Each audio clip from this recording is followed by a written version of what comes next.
سبحان اللہ۔ میں آپ کی سمجھاؤں گی عالمہ افق مزمل، ایک ایسی جگہ ملازمت کرنا کہ جہاں حلال اور حرام دونوں ہی اشیاء فروخت کی جاتی ہیں۔ یوزلی ہم ایسا دیکھتے ہیں فورن کنٹریز میں، بیرون ممالک ایسا مشاہدہ ہے کہ ایسے سٹورز ہوتے ہیں، مالز ہوتے ہیں، سپر سٹورز ہوتے ہیں کہ جہاں پہ حلال اور حرام دونوں اشیاء موجود ہوتی ہیں۔ اب وہ بندہ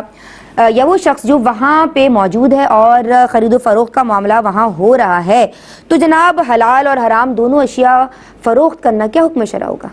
اعوذ باللہ من الشیطان الرجیم، بسم اللہ الرحمن الرحیم۔ دیکھیں، اس سے پہلے بھی ہم نے یہ چیز ڈسکس کی تھی کہ شریعت مطہرہ انسان کو کمانے یا اپنی لگزریس لائف گزارنے کی طرف منع نہیں کرتی۔ ممانعت وہاں پر آتی ہے کہ جب انسان حلال اور حرام کی تمیز کو بھول کر صرف دنیا میں لگ جاتا ہے اور وہ نہیں سوچتا کہ میرے پاس جو کمائی آ رہی ہے اس کی شرعی حیثیت کیا ہے۔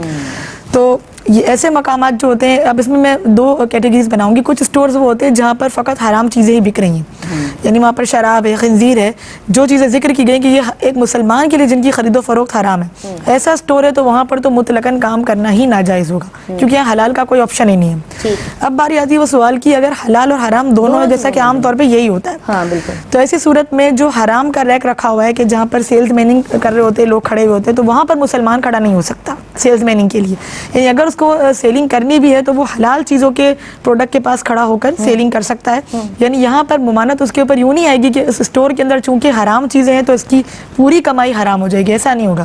جس چیز کی یہ سیلنگ کر رہا ہے، جس چیز کو یہ لوگوں کو پروڈکٹ بیچ رہا ہے یا جو ان لوگوں کو بتا رہا ہے، وہ پروڈکٹ دیکھا جائے گا کہ وہ اس کے حق میں کیا ہے۔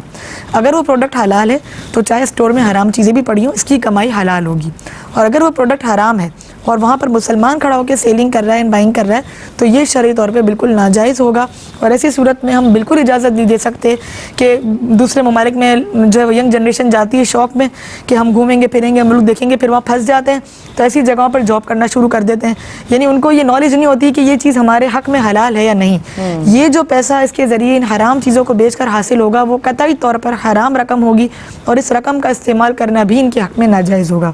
تو بالکل اس سے بچنا ہوگا، اور یاد رکھیں کہ یہ قرب قیامت کی نشانیوں میں سے ایک ہے۔ نبی پاک علیہ الصلوۃ والسلام نے فرمایا کہ قرب قیامت میں لوگوں پر ایک ایسا وقت آئے گا کہ جب ان کے پاس مال آئے گا تو وہ یہ پرواہ نہیں کریں گے کہ یہ مال کس طریقے سے ہمارے پاس آیا۔